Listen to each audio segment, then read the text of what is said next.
My name is Marin Caldwell, and I turned 30 with my brother's hand across my face. Welcome to Revenge Story Official, where the quiet ones always have a plan, and justice never arrives late. If you believe silence is the most powerful weapon, you are in the right place. Let's get into it. 10 seconds before that, I had been holding the largest gift anyone had ever given me, a check for $100,000 from my grandfather. I had barely read the amount twice when my brother followed me into the study, slammed the door, and turned the lock. "Give it to me." I thought he was joking until he stepped closer. His jaw was tight, his breathing uneven, his eyes fixed on the check. "This is mine," I said. His palm struck my cheek before I could move. The sound was sharper than the pain. He grabbed my wrist and hissed, "Hand it over, or I'm calling 911. That threat made no sense, but the terror in his voice told me something else did. He was not asking for help. He was trying to erase evidence. I twisted free, unlocked the door while he reached for me, and ran through the hallway without stopping to explain the red mark on my face. I drove straight to the bank. The manager examined the check, typed the number into his computer, and stopped breathing. He looked at the screen, then at me, then quietly closed the office door. "Ma'am," he said, his face drained of color, "do not leave this building. Please call the police." The manager's name was Malcolm Price. He kept both palms flat on the desk as though any sudden movement might send me running. "Is this the original check?" "Yes. My grandfather wrote it less than an hour ago." He turned the monitor slightly, enough for me to see my own name on an account I had never opened. The check number matched the one in my hand. According to the bank, it had already been deposited through a mobile app 42 minutes earlier. The receiving account was called Marin Caldwell Property Services. I had never owned a company by that name. I had never banked there. Malcolm pointed to a yellow warning banner. The deposit was on hold because the image had failed several security checks. Whoever submitted it had used a photograph of my driver's license, my social security number, and an address associated with me, but the device location and phone number did not match my profile. My cheek still burned where my brother had struck me. His demand was no longer irrational. He had not wanted my gift because he was jealous. He wanted the physical check because it could prove the mobile deposit was fraudulent. I called the police from Malcolm's office. My grandfather arrived before the officers did. His name was Arthur Caldwell, and at 78 he still carried himself like the contractor he had been for most of his life. Shoulders square, voice steady, hands scarred from decades of work. The moment he saw the mark on my face, that steadiness cracked. "Who did that?" I could not answer immediately. Saying my brother's name would make the entire nightmare real. "Cole." I finally whispered. Grandpa closed his eyes. He did not look surprised enough. That frightened me more than anything on the bank screen. 2 officers arrived with a detective from the Financial Crimes Unit. Her name was Lena Ortiz. She asked us to tell the story separately. I explained the birthday gift, the locked study, the slap, the demand. Grandpa confirmed he had written the check himself and that the signature was genuine. Then Detective Ortiz asked the question that changed the shape of everything. "Mr. Caldwell, has anyone recently had access to your checkbook, online banking, tax records, or identification documents?" Grandpa stared at the desk. "My grandson helps me with bills." "Cole?" I asked. He nodded once. Malcolm returned with a printed copy of the mobile deposit. The image was blurry, but I could see enough. It was not a separate forged check. It was a photograph of mine taken before Grandpa had handed it to me. The folds in the envelope matched. So did a tiny ink smudge beside the amount. Someone had opened the envelope, photographed the check, resealed it, and waited for me to receive it. Detective Ortiz asked whether Cole had been alone near the gifts that morning. Grandpa said he had asked Cole to carry several envelopes from the kitchen to the study. He had known exactly what I was getting before I did. Then Malcolm showed us the account application. My stolen identity had been used to open it, but the recovery phone number ended in 4 digits I recognized. Cole had used that number for a prepaid phone after claiming his regular one was broken. Grandpa's expression hardened. How much was he trying to steal? Malcolm said carefully. Today, $100,000. Every time I had covered a late payment because family was supposed to help family, my phone began vibrating across the desk. Cole was calling. Detective Ortiz looked at the screen. Do not answer yet. The call stopped. A message appeared. Bring me the check or Grandpa goes down with you. A second message followed before I could breathe. You have no idea what you signed. Detective Ortiz photographed both messages, then asked whether I had ever signed financial documents for Grandpa. I told her the truth. 6 months earlier, Cole had brought me a folder while I was helping our mother move. He said Grandpa needed updated emergency contacts and that my signature simply confirmed I could speak to doctors if something happened. I had signed 2 pages without reading the entire packet. Shame moved through me before anger did. Grandpa remembered the folder too. Cole had told him the same thing, except Grandpa had been asked to sign a page naming Cole as temporary financial assistant. Detective Ortiz told us not to assume what the documents were until she saw them, but her tone made the danger clear. If Cole had combined our signatures with stolen identification, he might have created authority neither of us intended to give him. Have you ever had to stay silent to protect yourself even when every part of you wanted to speak up? Tell me in the comments. I read them all. That night I stayed with my closest friend, Taryn Vale, an attorney who handled business disputes. She helped me build a list, freeze my credit, change every password, pull my credit reports, preserve every message, stop discussing the case with anyone who might repeat details to Cole. My mother called 17 times. When I finally answered, she was crying.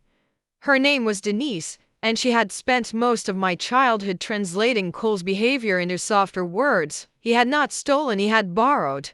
He had not lied, he had panicked. He had not manipulated me, he had needed his sister, Marin. He says you attacked him. He says Grandpa gave both of you the money and you tried to take all of it. He slapped me. There was a pause. He says you pushed him first. I stared at Taryn across the kitchen table.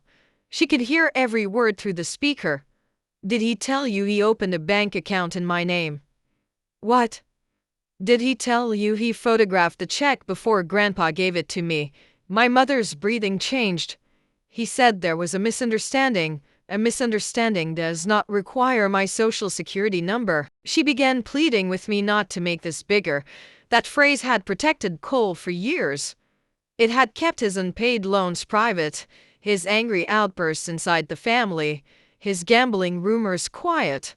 Silence had not prevented damage. Silence had simply made the damage easier. I am not making it bigger, I said. I am refusing to make it smaller. I ended the call. The next morning, officers supervised a search of Grandpa's office. We found 3 years of bank statements in the filing cabinet, but 6 monthly statements were missing. Grandpa's laptop showed repeated logins from an unfamiliar device. His email had a forwarding rule that silently sent messages containing words like bank, transfer, statement, and verification to an address none of us recognized. Then Grandpa found a carbon copy from an old checkbook. Monthly payments of $3,850 to a company called Northline Property Consulting. He had never hired that company. The business registration listed Cole as the organizer. Over the previous 18 months, Northline had received nearly $70,000 from his account. Grandpa sat down hard in his chair. I trusted him. His voice held no rage, only humiliation. That was the moment my fear turned into resolve. Cole had counted on our love becoming embarrassment. He believed Grandpa would rather lose money than admit his grandson had deceived him. He believed I would rather surrender the check than expose the fact that I had signed papers without reading them. He had studied every weakness in our family and turned each one into a lock. Detective Ortiz asked whether I was willing to make a controlled call. Cole still believed I had the original check. If I let him talk, he might reveal exactly what he wanted me to do with it. I agreed. Cole answered immediately. Finally, he said, "Do you have it?" "Yes." "Then stop being stupid and bring it to me." "What did I sign, Cole?" Silence. "You signed documents saying Grandpa authorized us to manage certain funds." "That is not an answer." His voice dropped. "You signed what you needed to sign. If you go to the police, those papers make you part of it. Bring me the original check. Once I have it, I can fix the deposit, close the account, and make the paperwork disappear." There it was. Not a full confession, but enough to show knowledge no innocent person should have. "Why did you use my name?" "Because yours was clean."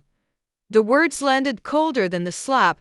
Then he added, "And because nobody ever believes you over me." The line went dead. For most of my life, that sentence would have broken me. Instead, I looked at Grandpa, at Detective Ortiz, and at the printed records covering the table. This time, I said, he doesn't get to decide who believes me. And if you haven't already, hit that subscribe button, because this story is about to turn. The forensic audit uncovered more. The monthly transfers to Northline were only part of the scheme. Cole had used the false authorization documents to apply for a line of credit secured against Grandpa's house. The application had not closed yet, but it was scheduled for final approval the following week. The total exposure was more than $200,000. Grandpa listened without interrupting. Then he asked Charan to arrange a meeting with an estate attorney. He removed Cole as alternate executor, canceled every authorization carrying Cole's name, and placed a fraud alert on his property title. He also changed the locks. My mother arrived while the locksmith was still working. She stood in the driveway staring at the new deadbolt. "You are locking your own grandson out." Grandpa looked at her for a long time. He kept Marin away from everyone. He misused her personal information. He also misused mine. The question is not why I no longer let him in. The question is why we trusted him for so long. Mom sat on the porch and covered her face. She admitted Cole had asked her for money many times. She had given him almost $30,000 from a retirement account and had never told us the real reason she could not afford repairs on her house. He had convinced her that he was in serious trouble and that the family might face problems if she refused to help. "Did you believe him?" I asked. "I believed he was scared." "That is not the same as believing he was honest." She nodded, tears sliding between her fingers. For once, I did not rush to comfort her. I loved my mother, but I could no longer protect her from the consequences of protecting him. Cole was not arrested immediately. Investigators wanted the financial records tied directly to him before they moved. But he did not disappear. He sent voice messages to relatives claiming I had manipulated Grandpa. He posted vague statements online about elder abuse. He called cousins and said I had fabricated the fraud because I wanted the entire inheritance. Each version made him more innocent and me more monstrous. Not one person who reached out asked why my face was bruised. Then someone broke into Grandpa's house. The new lock had been forced shortly after midnight. The security camera caught Cole entering through the side door with a hood over his face. He went directly to the office, opened drawers, removed the laptop, and carried away 2 document boxes. He knew Grandpa was staying with me, but he did not know Detective Ortiz had asked us to install a second camera inside the office. That camera recorded his face clearly when his hood slipped. He also did not know the laptop had been replaced with an old device containing nothing useful. At 2 in the morning, my car alarm went off outside Taran's building. Officers arrived before we went downstairs. In the back seat they found a canvas bag, blank checks from Grandpa's missing checkbook, copies of the forged documents, and one of the credit cards opened in my name. Cole was trying to build the story he had already been telling everyone, that I had stolen Grandpa's financial information and created Northline myself. For a few seconds I could not speak. If we had found that bag without cameras, without bank records, without the controlled call, it might have looked convincing. He had not simply planned to take my money. He had planned to leave me carrying his crimes. The meeting at Taryn's conference room was monitored with everyone's consent except Cole's. The goal was not to provoke him. It was to let him explain the documents he claimed made me responsible. Cole arrived wearing a suit and the watch he had purchased with my stolen credit. He smiled when he saw the envelope in front of me. "There she is," he said, "the reasonable sister." He placed a folder on the table. Inside were copies of documents bearing my signature and Grandpa's. At first glance, they looked legitimate, but Taryn immediately noticed different fonts, inconsistent margins, and notary seals from a county neither of us had visited. Cole tapped the envelope. "Give me that and I'll destroy these." "What about the cards in my name?" I asked. "And North Line, and the loan against Grandpa's house?" His smile disappeared. He looked toward the door. "You set me up." "No," I said. "I finally read what you put in front of me." Cole stood so fast his chair struck the wall. He grabbed the folder, reached for the envelope. Grandpa placed one hand over it. "You stole from me. I was going to pay it back." "With what?"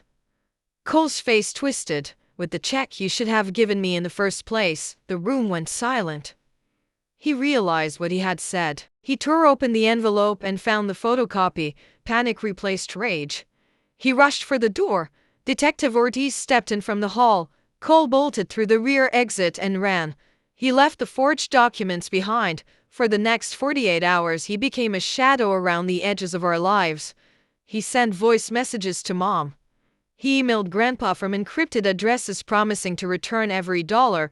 He called relatives saying I had fabricated everything. Then investigators obtained warrants for his apartment, storage unit, and digital accounts. They found betting statements, counterfeit notary stamps, copies of my identification, Grandpa's missing bank statements, and a spreadsheet listing how much he believed each relative could be pressured to contribute. Next to my name, he had written clean credit, guilt responsive, likely to comply if Mom calls. I read that line twice. Every birthday call, every favor, every time I had quietly covered for him. He had reduced my love into a vulnerability on a spreadsheet. Mom asked to see the evidence. Grandpa showed her the spreadsheet page and the transfers. She sat at the kitchen table for nearly an hour without speaking. Then she opened her phone and played the most recent message Cole had sent her. "Tell Marin to drop it. If she doesn't, I'll make sure everyone knows she stole from Grandpa. You know people will believe you. Say you saw her taking his checkbook." Mom stopped the recording. "He wants me to lie." "He expected you to," I said. That distinction finally reached her. Helping Cole had always felt like love. Now he was asking her to become evidence against her own daughter. Grandpa refused to cancel the family birthday lunch. "He has used this family as a shield," he said. "I am done hiding behind the same shield." We did not turn the lunch into a performance. No dramatic evidence. No rehearsed speech. Grandpa simply stood before everyone arrived and told the truth in plain language. The bank had identified a fraudulent deposit. Accounts had been opened in my name. Money had been taken from his. Law enforcement was investigating. Half the room looked ashamed. Then the front door opened. Cole walked in wearing yesterday's clothes. The watch was gone. He looked around the room, read the expressions, and understood that Grandpa had spoken first. "So this is the trial," he said. "No," Grandpa replied. "That comes later." Cole pointed at me. "She planned all of this. She hated that you trusted me." Mom stepped between us. I had never seen her do that before. "Did you ask me to lie about Marin stealing the checkbook?" she asked. "Mom, you don't understand." "Answer me." He looked at the relatives watching him and chose the mistake he always made. He performed instead of telling the truth. "Marin gave me permission," he said. "She knew about the account." I took out my phone and played the recording from the controlled call because yours was clean. Nobody moved. Then came the line he had trusted most of his life. "Nobody ever believes you over me." Cole lunged for my phone. Grandpa tried to block him. Cole shoved him sideways into a chair. Two officers entered immediately from the adjacent room. As they led him toward the door, Cole twisted and stared at me. "You think you won? You destroyed this family." I looked at my mother supporting Grandpa, at the relatives who could no longer pretend, at the bruise on my cheek that had begun turning yellow. "No," I said. "I stopped you from destroying what was left." The door closed behind him for the first time in years. Nobody ran after Cole. The forensic audit ultimately traced $214,000 in stolen funds, fraudulent credit, and attempted borrowing. Cole accepted a plea agreement covering bank fraud, identity theft, elder financial exploitation, document forgery, burglary, and assault. The judge ordered restitution and several years in state custody. He was prohibited from contacting me or Grandpa except through attorneys. At sentencing, Cole turned toward me and said he was sorry. Then he added that none of this would have happened if Grandpa had divided the money fairly. His apology was still in negotiation. When I addressed the court, I did not ask for cruelty. I asked for accountability. "I spent years saving him from consequences," I said. "I believed that was love. It was not.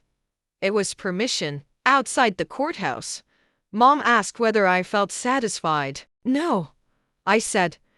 "I feel finished."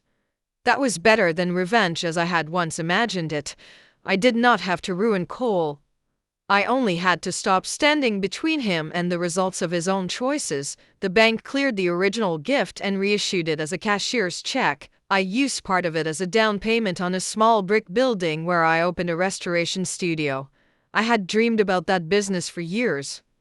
Cole's emergencies had always come first. The first thing I framed for the studio was not the check. It was a photograph of Grandpa standing beside me on opening day, holding a level while I tried to hang the sign straight. Mom took the picture. On my 31st birthday, Grandpa handed me a plain envelope. My body tensed before I could stop it. He noticed and smiled sadly. "It is only a card," he said. Inside, he had written one sentence: "The best thing you built this year was a life nobody else controls." The $100,000 did change my life, but not because it bought a building. It exposed the price I had been paying to keep peace with someone committed to chaos. The day my brother slapped me, he believed fear would make me obedient. Instead, it finally made the truth impossible to ignore. Families do not survive because one person absorbs every injury. They survive when love includes honesty, boundaries, and consequences. Sometimes protecting a family means refusing to protect the person harming it. So tell me honestly, if your own brother used your identity, stole from your grandfather, and expected your mother to lie for him, would you have taken it as far as I did? And if you are watching this right now, tell me in the comments. Where in the world are you watching from? I read every single one. That is my story. And I will see you on Revenge Story Official, where silence is power, and the truth always finds its moment.